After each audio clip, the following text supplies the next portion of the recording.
de 100 de ani. O vom deschide acum.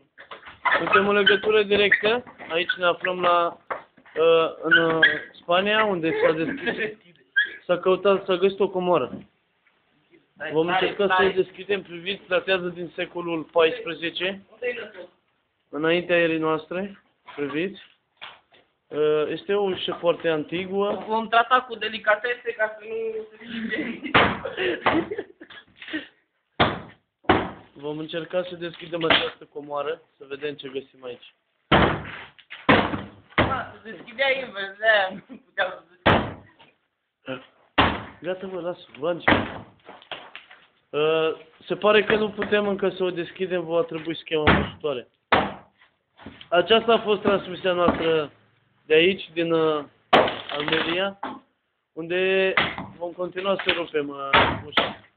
Vă mulțumim. Ia, uite, s-a deschis. Ce este aici, în spatele ușii? Aici am descoperit mumia lui Tutankamon. Bună ziua, domnul. Suntem de la TV Almeria, Miroase Colampistă. a gaze nocive. Cum vă simțiți când ați făcut această descoperire magnifică? Cu toată inima mea am Aveți încercat emoții? să tratez cu delicatese și nu știu ce să zic, este de nedescris. Emoții mari, nu?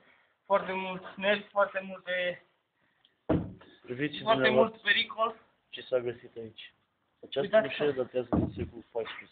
Priviți. Aici avem, se pare că sunt niște relicve, niște vase. Uitați, desene. Aceasta pare o cameră mortoară. Priviți. De acum 10 milioane de ani, priviți.